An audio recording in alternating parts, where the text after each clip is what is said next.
Capes on the Couch podcast is for entertainment purposes only. Dr. Issues is a psychiatrist, but he is not your psychiatrist and does not have knowledge of your individual situation. For any personal mental health concerns, please consult your own healthcare providers. For medical emergencies, please call 911 or the designated number in your area immediately. Remember that you are not alone and help is out there.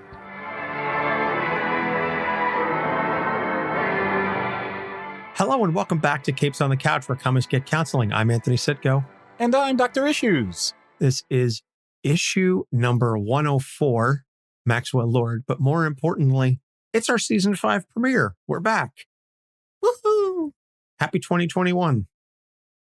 We're out of the hellscape that is 2020. Yep, which basically means we'll find a new low. I mean, It means that we'll have things better. I hope that one sounded more genuine. Well, let's hope that 2021 is better than 2020 because, spoiler alert, we're not 100% certain how 2020 is going to end since we're recording this still in 2020. So also, because of that, we're doing this episode on Maxwell Lord because he's the villain of the new Wonder Woman movie that was, by the time this episode is released, have been out on HBO Max since Christmas Day. But we're recording this before Christmas, so we don't actually know what the movie's going to be like. So maybe by episode 106, we'll have actually watched it. I actually have positive expectations for this. So I really hope I don't get disappointed by setting myself up like that. Oh, same. When every advanced review I've read, spoiler free, says it's fantastic and a worthy successor to the original, which was a stellar film in and of its own right. So enough butt kissing on Wonder Woman. Let's talk before we get into the show proper. Let's just do a little bit of housekeeping. For those of you, hopefully, that listened to the mini summary, so to speak, of the changes that I released. But quick summary, we have a new website. It's now capesonthecouch.com. Capesonthecouch.live will redirect you to the capesonthecouch.com website. We went with this because it gives us more options and we can do more with the website. One of those things we're doing with the website is a new column. It's a comic review column written by Ariel. It's called Sum of Its Parts. She's going to be reviewing floppies individually and then going back once the arc is completed and looking back to see, is it the sort of story that reads better week to week, or is it the sort of story that you need to read all together? And how does that sort of flow?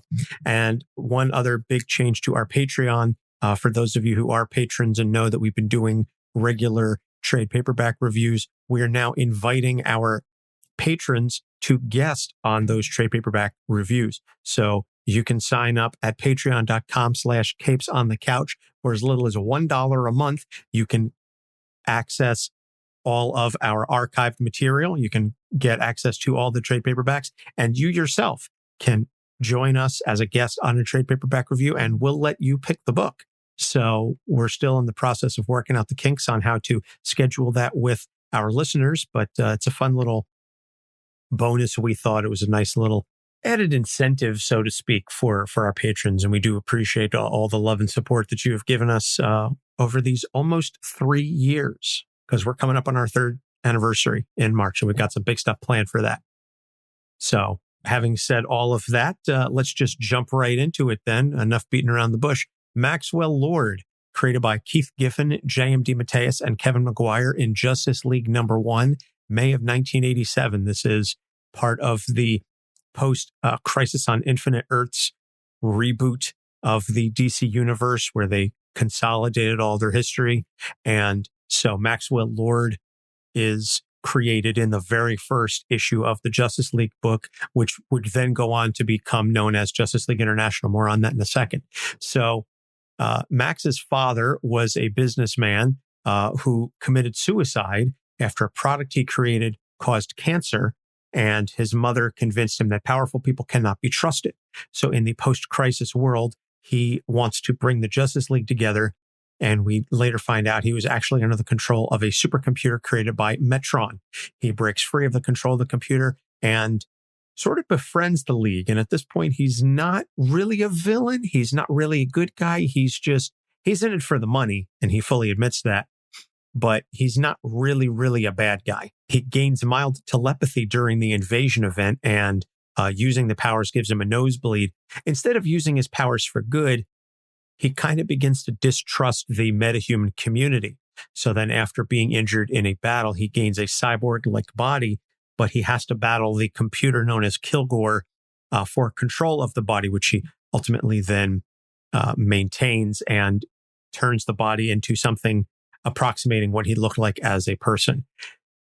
So up to this point, Maxwell Lord has just kind of been a bit of a dick, but he's never really been an out-and-out crazy bad guy until Countdown to Infinite Crisis, where he shoots Ted Kord in the head and reveals that he is in control of a global surveillance network with information on the Justice League. So he uses his telepathic controls to take control of Superman and have him attack Batman and Wonder Woman. Diana then snaps his neck in order to stop him, but the footage goes viral and her reputation is destroyed. So then Booster Gold says everything went wrong once Maxwell killed his buddy Ted Kord. So he goes back in time with several other Blue Beetles to prevent Max from killing Ted Kord, but all this does is make things worse. Whoa, Stop. You just said Booster Gold went back into time. Do we realize what we're dealing with here? At all? Please check our Booster Gold episode to understand why I'm so concerned whenever someone says that. Well, Booster Gold goes back further in time, or he goes back in time again. So, I was wondering where you were going with that. I was like, where are you stopping me? So Booster ultimately realizes Ted has to stay dead in order for a better future because it beats the alternative.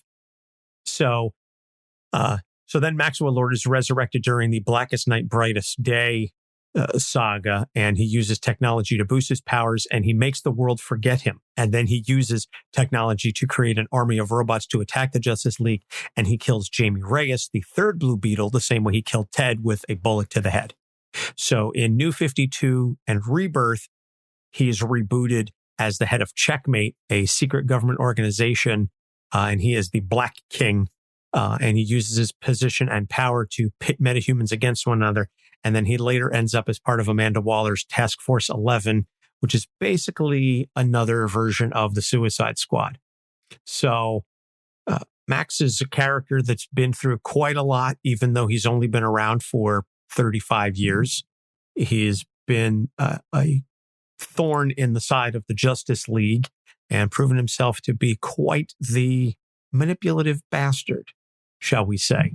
So the first issue that I want to discuss is he has this deep-seated distrust of metahumans, despite being one of them. Now, his distrust started before he gained his telepathic abilities, but once he got them, rather than saying, hey, now I'm one of you and we can do good together, it's people with this kind of power can't be trusted and they all need to be taken down a peg. They all need to be destroyed, and we need to preserve things for humanity. And that's an idea put in his head by his mother, who we'll get to shortly. But Doc, I wanted to let you sort of talk about the distrust.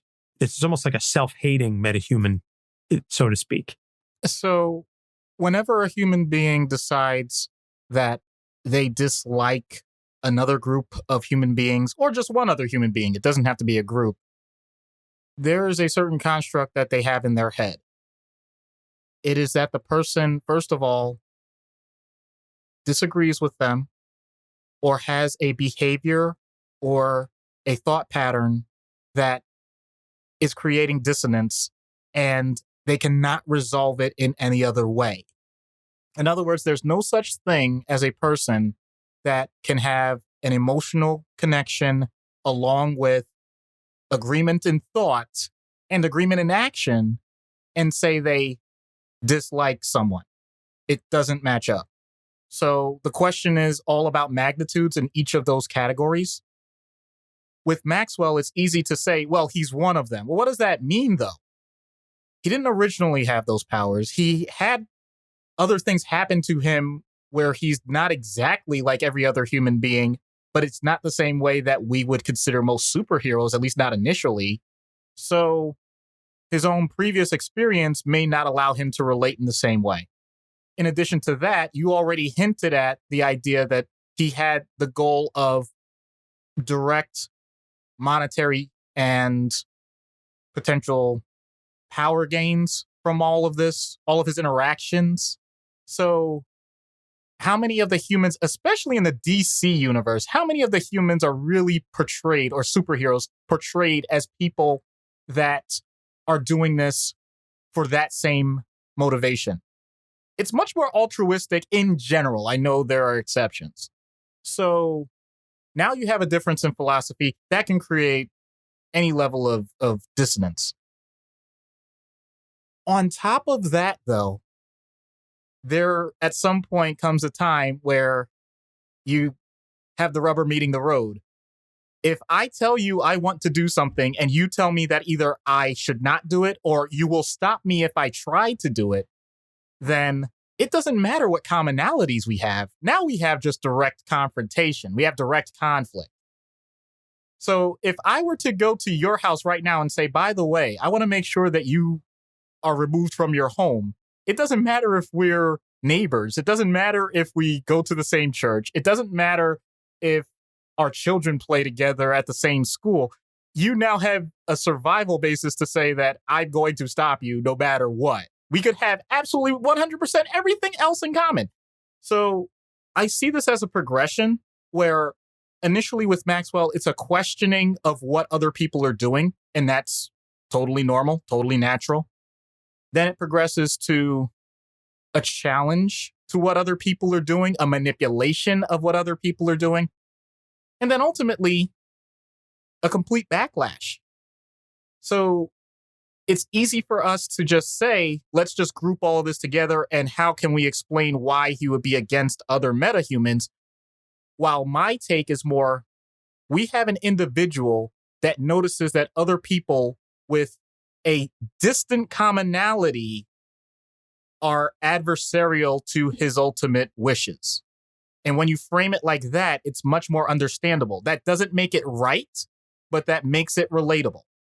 So from that standpoint, if you are in, I don't know, any organization that requires a certain level, let's say your job, you're in a union, and you necessarily may not like the dues you have to pay. And you may not like the person that's the head of the union. And in addition to that, you notice that your job isn't nearly as fulfilling as it once was once the union had so much power. I'm not making this a political argument. I'm saying that that is an explanation as to how people may feel a certain way. And the next thing you know, they break away from the union, or the next time that there's some organizational strike, they still work because they want to put food on the table for their kids. And now they're called a scab. So that's how these things develop, but everybody just looks at the end result. They don't look at the leading factors, the leading points that progress to that unfortunate situation. So it's horrible the way Maxwell Lord goes about everything. I'm not excusing it. But when you understand that progression, it allows for other people to maybe intervene so it doesn't get to the point where he's dismantling everything else that people are trying to build to help society. Interesting. I suppose I hadn't, and I'll be the first to admit that I have not read everything Maxwell Lord. I read some of the Justice League International. I read bits and pieces here and there. I read the Countdown to Infinite Crisis, etc. So I'm sure that if you take it on a whole, you can see the progression from A to B to C to say, okay, this is why he ends up here. If you're glossing over it like I did, admittedly, it may come across as a little, well, how did we get here? Yeah, but see, the thing that I want to point out is that what you did is not just something that you do for a comic book character. It's what we all do on a daily basis with most of the people that we interact with. And it's necessary because we cannot spend all of our day contemplating the entire background of every person that we meet, unless you're a psychiatrist. But the point still stands. Even then, we have 15, 30 minutes, an hour, depending on how long your sessions are, to have those discussions. And even then, we know fully well we're not going to get the whole picture of someone. So we just automatically fill in the blanks. But that is something that if we do incorrectly, we may come to dangerous conclusions as human beings towards one another. So that's why I wanted to present it that way. No, I think that's an excellent point. And I think it goes back to something that we even have discussed in prior episodes with respect to, say, social media, is you end up comparing yourself to other people's highlight reels versus you were behind the scenes, so to speak. And that we know what our daily struggles are because we're living them, but we don't know what anybody else is going through. And to see somebody go through or make a decision that we may not necessarily agree with, we don't know how that person arrived there.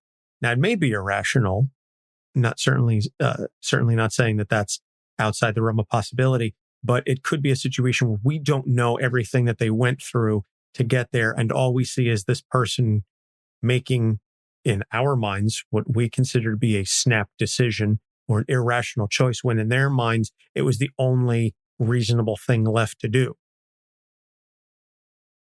So, I mean, we see this all the time, unfortunately, with people that commit horrible crimes, is they've reached a point where they feel this is the only option that they have left. And there were so many points along the way that, as you said, someone could have intervened, someone could have stopped them, but didn't for whatever reason. And now here we are, and we're left to pick up the pieces of what's left. I think that's something that happened with Max. If at any point someone had intervened, they could have stopped him. Well said. And Booster tries by going back to the point in which he kills Ted Cord. But I think you need to go back further. I think you need to go back maybe right after he gets his powers, right after the invasion event, and you sit down with him and you go, okay, listen, this is some really heavy stuff. Let's figure out how to make this work. Because I know there's still some good in you. At that point, there was still some redeemable quality within him that's since long been gone. So that's a good segue then, because one of the key straw that broke the camel's back for him was the death of his mother when Coast City was destroyed. And his mother lived in Coast City, and his mother had a very powerful influence on his life. And we see this a lot in one of the later Justice League stories, where they go back and you understand how Maxwell Lord got to this point. As I said, his father committed suicide, so he was 16 when his father died. But that's still a very young and impressionable age. And then his mother convinces him, no, he didn't actually commit suicide. Those bastards that he worked with did it because he exposed them and they killed him. And you can't trust powerful people. You always have to plan. And she put the bug in his ear, so to speak, and really sort of kicked that off. I don't want to speak for the relationships with all of our listeners' mothers, but having a difficult relationship with a parent can certainly lead to some troublesome situations. Yeah, absolutely. I'm going to invoke 3 C's here. Correlation, causation, or causality, depending on how people like to say it, and confirmation bias. So we have had several episodes where we've talked about parental relationships and the idea of what ages and what stages of life parental influence can have a massive impact on how a person sees the world. So what I mean by correlation is, in this situation, you have massive events that happen time-wise at the same time as the way a person has to respond and process the event. Maxwell has his father commit suicide. His mother gives him significant information on her views of that circumstance. Maxwell respects what his mother says. I know for a fact that in other episodes, I've pointed out that if you have a strong relationship with your parents, that can be an amazing thing. And I don't want to make it sound like if you believe everything your parents say, that's going to give you problems. What I am going to say, though, is that the fact there's such a strong emotional correlation to that circumstance means that it's going to have an outsized influence and impact on how he acts from that point forward. It's going to shape every other interaction he has after that time. And naturally, what we do is we want to find out, is what my parent is telling me true? And just how close is it to reality? So in Max's case, I know we're going to do some comic book skipping, but I'll just go with it. In Maxwell's case, what's ultimately proven true? Does his mother survive the attack that happens to her city? No, she doesn't. Does he interact with several heroes with powers that had some negative consequences? Yeah, he did. And can he therefore start to cultivate a series of items in his own mind that match what his mother said? Yeah, at that point, he's got a laundry list. And so we now have almost complete correlation in his mind. Why do I keep saying it that way? Because that's still just correlation. We are not mind readers, and as much as Maxwell is positioned to be that, it's not the same thing. We don't know automatically what every other being's motivation is. We only can go by what we see and then what they tell us. So based on that, once again, you have to fill in the blanks. So we never get, or it's unlikely that we ever get absolute causality or causation, depending on how you like to say it. We only assume causation, and Maxwell does that a lot. He assumes the worst when these situations happen. So where does that last part come in? Because what he's really exhibiting is confirmation bias. He purposely is cherry picking every event for things that will follow the view of the information that his mother gave him in the first place, and discarding the rest. Are you really trying to tell me that his mother, and don't get me wrong, in comics, we can always go back to this, I know, but if anybody is caught in a horrible natural disaster or horrible event, are you really trying to tell me that unless you find that manifesto of the person that did it, or if it's a natural disaster, I'm sorry, and I apologize, I'm not trying to insult anyone here, you're not going to get that divine scriptural writing that says, yes, by the way, I caused that hurricane to make sure that these certain people on this block of this street lost their homes due to flooding. Or this earthquake happened because I wanted to make sure so-and-so who makes too much money ends up getting punished for the illegal way that he got his gains. You're not going to find that, and yet that's pretty much the way his lens is viewed, and it's all based on what someone in a position of, ironically, of power, of strength, of compassion, who was also likely, and by likely I mean, oh yeah, dealing with her own emotional state with someone so close to her dying and all of the things that go with that pain, skewing that, coloring that lens. And now we're just getting a magnification in generations based on faulty ideas of correlation equaling causation, and then using confirmation bias to just continue to build and build for the rest of your life. That is something that no one phrase or one interaction is going to just fix. So this may sound like, if I'm doing it the wrong way, I'm saying Maxwell Lord's mother is responsible for everything he did. No, she is not. And in no way should that be the way it's shaped. But it is fair to say that parents can have a lasting impact on how children process things, even if we're not aware of it. Or if we really try and shape it in a way that they're not going to be able to develop any other modeling or changing of that model, then there's a lot of rigidity that develops. if that's the case, then we're going to have more work to do on multiple layers. And unfortunately, it also adds the condition that, by the way, while we're doing this, don't insult his mom. Well, I was just going to say that when it comes down to it, I fall back on the truism, parents just don't understand. Sorry, I had to make the joke there. It wrote itself. So the third thing, and this is something that was a major part of his character before he got telepathy, and certainly once he gained the ability to control people, is the need to be in control. He needs to have a plan for everything. He needs to have a backup plan, and he needs to have a backup plan to that plan. He has to see all of the angles. And again, that's partly because of what his mother said, but also that's just, I think, a large part of just who he is as a person.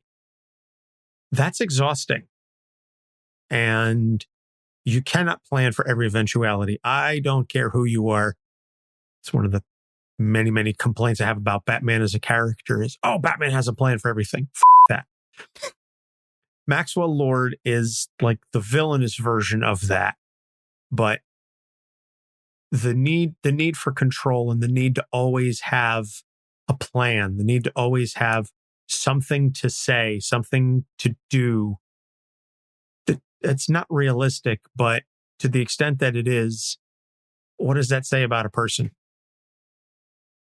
So just to give even more comic background with this, that directly ties into Countdown to Infinite Crisis and Infinite Crisis, because part of what happened was Brother I ends up being manipulated, and there are a lot of OMACs created. Think humans that become more or less androids.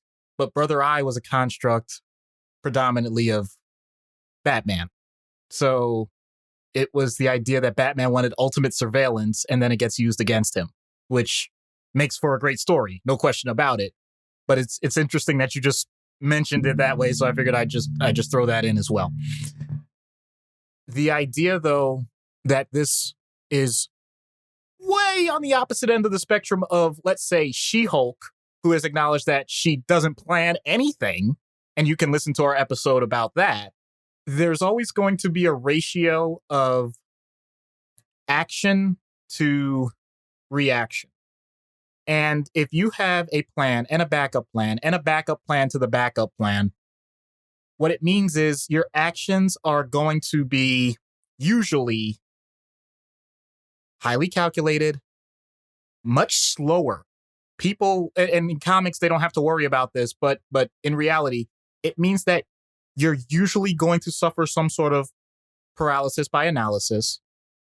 So you're not going to act nearly as quickly as you usually would. And then even the actions you take, you're going to second guess every step of the way because you're going to wonder, okay, was this right? Now, don't get me wrong. There's nothing wrong with course correction while you're doing something. It's good to make things a little better than they were before. As a matter of fact, that's pretty much the whole point of therapy.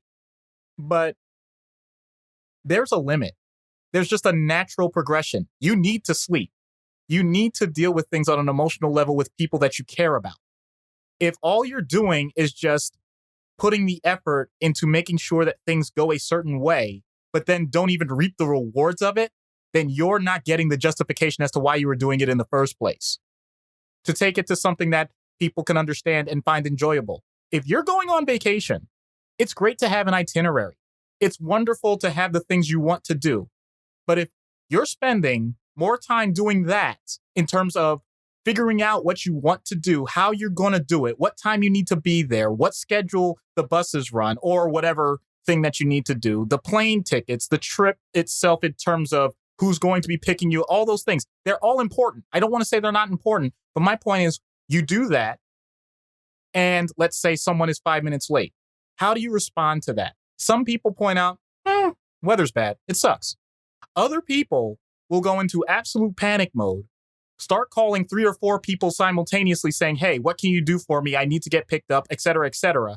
And then the next thing you know, they have 3 or 4 people now that are at the airport ready to pick them up because that person said one person was 5 minutes late and I needed to make sure things happened. So now you've disrupted the lives of other people involved. You have made sure that no one's going to want to deal with you ever again because you probably were pretty surly when you were dealing with this because you thought you were being insulted because you're now adding emotional responses to something that was an unemotional event. So the problem is you can't do any of these things in a vacuum. They are all interconnected with what other people are doing. That type of planning, that type of acknowledgement that there is a certain level of fluidity to everything that happens, and the idea that things are not going to happen according to plan. And Anthony, believe it or not, you introduced that statement to me, man plans, God laughs. That is something that's inherent in what we're dealing with on a daily basis. And if a person doesn't acknowledge that, that automatically creates anxiety. And then if the person, even if they acknowledge it after the fact, if they had no emotional construct for it, leads to depression. And of course, in the moment where you need to have action and the person already had a planned action that no longer can happen, then that can lead to anger. So there is an actual direct emotional response in each one of those categories for how the person is responding to a stimulus that they, in all honesty, never had control over. But it gave the illusion of control because they planned everything out. That is the part that I think is so frustrating to not just me, because I know that happens to me, but I'll admit I'm not a great planner. I am not. And so I've come to grips with the idea that there's going to be a lot of things that don't go my way or the way I want them to. But a lot of the people around me are very good planners. And I see it take the toll on them when things are not exactly going perfectly. Or there's a pandemic that comes by and just totally craps on everything. I don't know what you're talking about. Hey, I was talking about my wife. I don't know what you're talking about. I'm kidding. Look, everybody, seriously, I know we're all going through that. But yeah, there is no question. This whole year has shown me more than ever. I had a feeling this is how people were dealing with life. Now I know it. I have the direct evidence. It's fascinating to see and hear.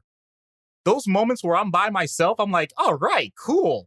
Meanwhile, everybody else is saying, how can anybody live like this? And I just slowly, shut up and sip my coffee and walk away. You pull a Homer just backing up into the bushes.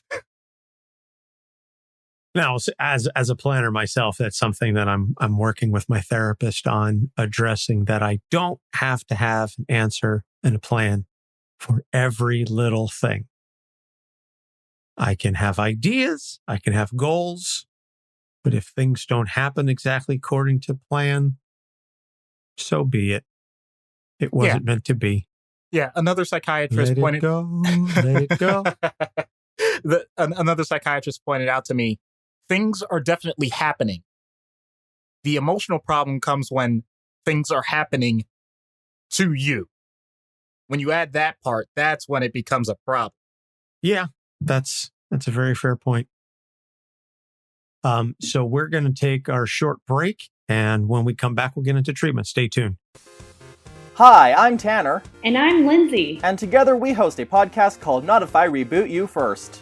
It's a show where we take our favorite properties and reboot them before Hollywood gets the chance to.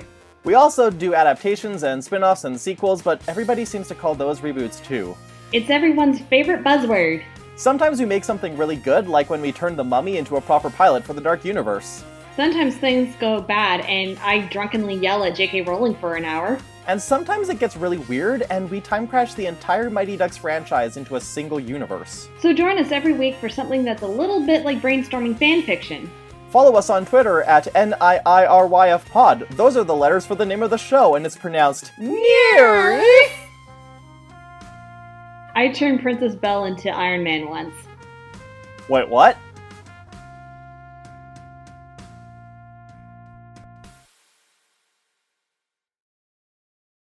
Remember the first time you held a controller? That first cartridge you blew into so you could get that stinking game to work. What about your first comic you read? The first time you saw Star Wars, years and years and years ago. Now you're an adult, working full-time to provide for you and your family. But even after all of your hard work, you still make it your quest to spend time with your kids, hoping they find even the slightest interest in some of the things that you had grown up loving. Video games, movies, comics, My Little Ponies. Join me, Kyle Federline, every Wednesday morning on my quest as I discuss with guests what it's like to raise a kid and watch them take after some of our own interests as kids, or have no interest at all in the things that we had grown up loving. This is Parent Quest. Head on over to Anchor and ask me your questions, leave me a voice message, and follow me on Twitter at ParentQuestPod, Instagram and Facebook at ParentQuest. Hi, I'm Howard Mackey, and this is Capes on the Couch. And we're back. So treatment in universe for Maxwell Lord, dealing with a telepath who doesn't think too highly of the inevitable metahumans that you would need to assist you. That's a dicey situation. But I'm sure, as always, you have a well thought out plan for everything. So, yes, I do have an idea of a plan, and spoiler alert, I kind of hint at it in the skit, but that's not the same thing. There is one time specifically where Maxwell was not in control. It was unfortunate because it also led to his neck being snapped, but he was under control of the lasso of truth. Do I want Wonder Woman to just lasso this man and just be done with it? No, I don't. If there's a variation, though, if, for example, he had a bracelet with a few fibers woven in, and therefore it's a mitigating risk. It's not meant to completely eliminate his ability to quote unquote lie. Because I know it's a little bit of a tangent, but I think it's important. We don't have to be open about every single point in our lives. It's okay to have things that you don't immediately disclose to everyone you come in contact with, which is why I don't want the lasso of truth. I don't need to know the last time this guy, masturbated in the bathroom. But my point being, if it allows him to at least have some level of more basic naive understanding that you're going to have interactions with people that have the potential to go well. And it doesn't have to be the situation where he has to run everything from the start or manipulate them or think he has to use powers to do it. Then I'm pretty sure we could get somewhere. Because the only other alternatives that I've seen, and I know I've used this as a method with other characters, is to join him, which in his circumstances, the way he runs, not a chance. Not going to happen. Or I need the type of backup where I just completely mess things up and change things for him. But we saw how that went with Booster Gold. But then again, maybe that's partly because it was Booster Gold. I'm sorry, I don't need to rag on him. I love the guy. But I don't want to go those routes. I want Maxwell Lord to remain who he is, just with a little bit of opportunity. And that's going to lead to something that I'm going to talk about with out-of-universe treatment as well. All right. Well, then I'll just let you get into that then. So, I was going to say out-of-universe treatment then would be a megalomaniacal businessman with some trust issues and a messed up background. Yeah. So combination of trauma, emotional stunting, clearly though has a lot of things going for them in terms of power, wealth, or combination, whatever. That person is usually incredibly protective of their mental state, and rightfully so, because it's important for them to get things done. But for the sake of therapy, under a properly supervised and controlled setting, there are ways to have the person experience a little bit of a different state. Obviously, we don't have the lasso of truth, but we do have ketamine, or another thing called esketamine, which has been approved for depression. Ketamine has been approved for major depression infusion. But my point is, it can be used safely to help a person with a combination of depression and traumatic events to have experiences with the guidance of a therapist that can lead to an improvement in mood and functioning. And it's something that is still in the process of being reviewed, as with most other things that were at one point just completely ignored or banned or whatever. And once again, I know I've given this disclaimer before, just say no to most drugs. I'm pointing out that this is a very controlled environment. This is not saying, all right, find someone you know that has the good stuff on the street. That is not what I'm advocating whatsoever. I'm just introducing the idea that there are alternative treatments that people sometimes don't consider or have not considered, despite the fact that they've had refractory depression on multiple medications and have had ECT and have had TMS. You always look for what has not been done yet that may provide a greater benefit compared to the risk. If the person has had a history of psychotic episodes, a history of anger when using substances, a history of aggression when using substances, then no, this is not the proper treatment. If the person has had a history of addiction, this is not the proper treatment. But I want to make sure that people are at least aware of it. And it's something that still is being studied. So I don't want to pretend this is a panacea, not by a long shot. But I also didn't want to make this sound like every other episode where I've talked about people in these types of positions of power and how you have to ingratiate yourself to them and make sure that you're acknowledging what they want and make it a two-way street. Oh, that okay. We've gone over that time after time after time. I just wanted to introduce something new that I know for a fact I really hadn't introduced before.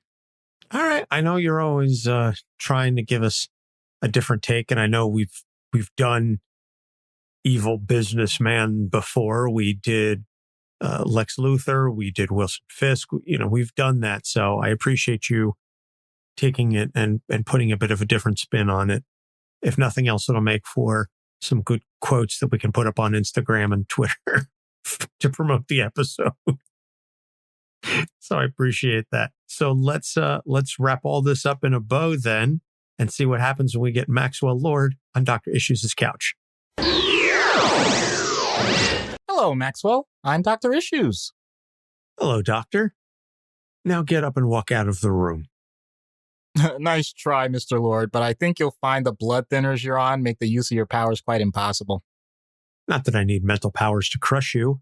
I have a few, let's say, anatomical anomalies that would make it easy to mold you into an uncomfortable shape. Read your chart. I know you don't have that type of body, so either you're delusional or you're lying. I'll go ahead and say your information is unreliable. Damn. Well, it's clear that you take several precautions when dealing with your patients. What made you so paranoid? Come again? No other doctor has to take these types of precautions. Not even psychiatrists. I mean, you're experienced, but clearly that has bred fear. What if I told you we have the same goal of protecting the world? Whoa, my ego's not that large, man. I want to help every patient I come across, but I don't have any aspirations beyond that. You're my focus. But there's no better way to aid me than to directly help me. You've spotted my weaknesses, my lies. Only one other person has done that consistently, and well, we don't need to discuss that now. She'll get her soon enough. What was that? Nothing. As I was saying. No, I get it. You were saying that I needed to help you. Look, I'll level with you. I get this all the time. Everybody else is wrong and you're right. Heard it all before. I don't have to agree automatically, but I do have to acknowledge your opinion because it shapes your emotions. A bit testy there, Dr. Issues. You do have a way of presenting yourself as an everyman. I see that. But you're not them. You don't have powers. You're utterly defenseless. I noticed the spackle, the new window frames juxtaposed to the ones that didn't need replacement. Is this the life you want? Do you truly feel effective when each encounter can lead to your death?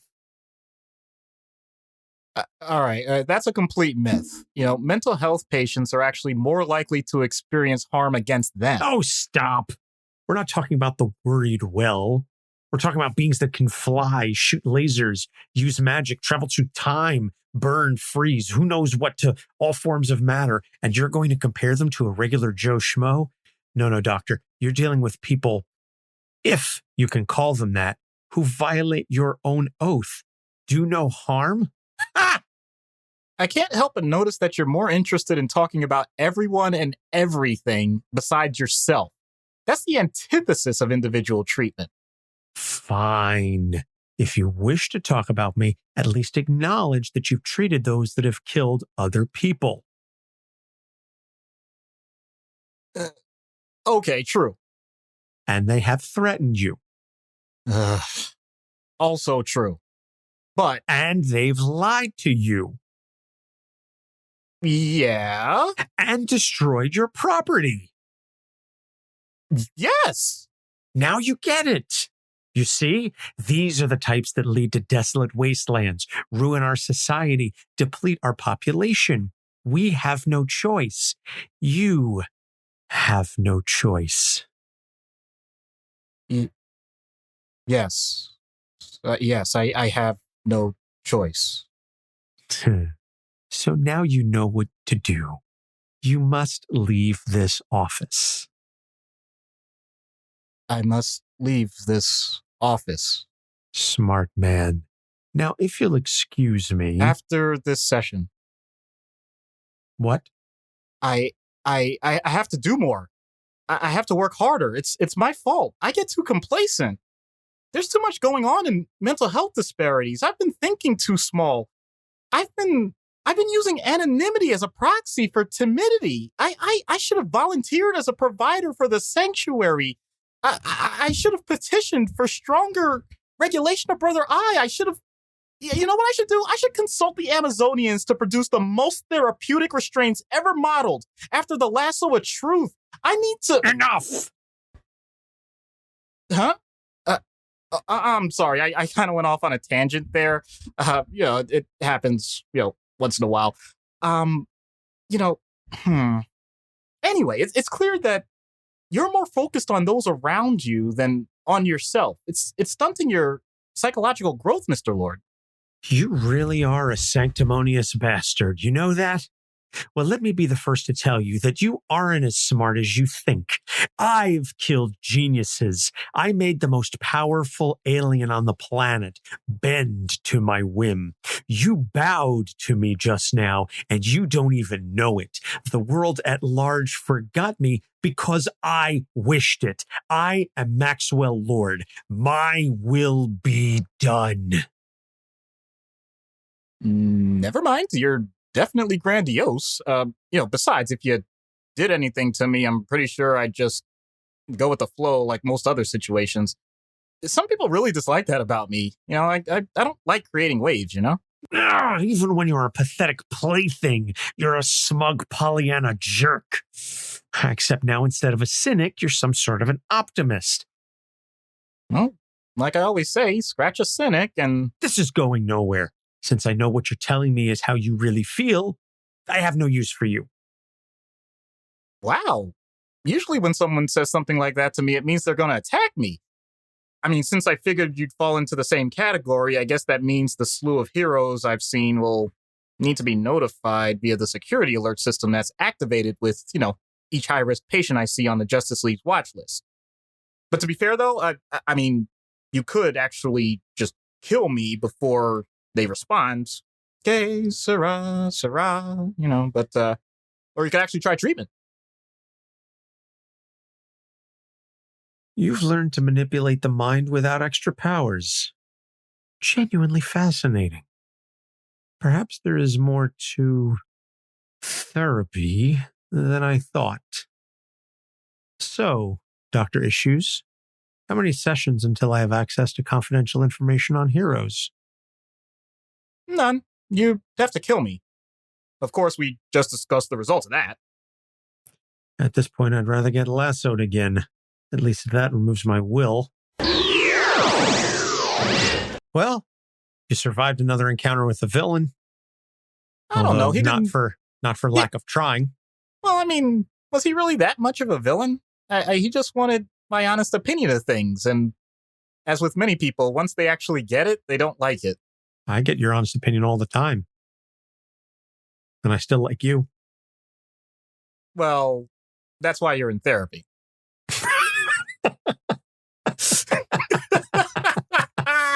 No. Okay, it's a joke. It's a joke. It's a joke. I walked into that one. Well played. Well played, bro. So, recommended reading for this week is the Justice League International series, the Giffen DeMatteis years, and Infinite Crisis. I think those are the two big Maxwell Lord stories, and you can find them on DC Universe, which will soon be DC Infinite, coming, I think, at some point late January. It's going to transition over to DC Infinite, and it's going to be just comics, much like Marvel Unlimited. So we have a subscription, and it's pretty good so far. Thoroughly enjoying it. So next episode's coming up is the Vision Scarlet Witch relationship to tie in with WandaVision, which so excited to see that. Cannot wait to see that. Clones and Catwoman. So these first two episodes coming back are more synergistic because of the release of mass media, but starting with Clones, we'll get back into the patron selected episodes. As we said at the top of the show, if you go to our Patreon page, patreon.com/capesonthecouch and subscribe, you can earn the right now to guest on our trade paperback review episodes. So if you decide to sign up, hit us up and we'll schedule something. And if you're already a patron, then we've already hit you up and we're working on trying to schedule you for a future episode. So that should be a lot of fun.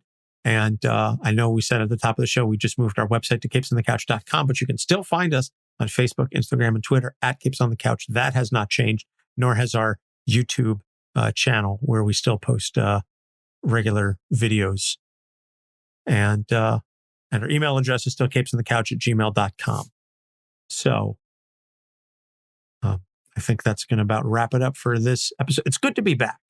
I didn't say this at the start, but it's really, really good to be back. I know we spent some time away, but it just kind of gave me a little bit of recharge the batteries.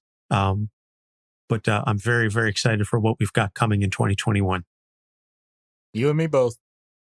Especially March. Stay tuned. We haven't announced all of the stuff that we have coming for March yet, but March is going to be a very, very big month for us.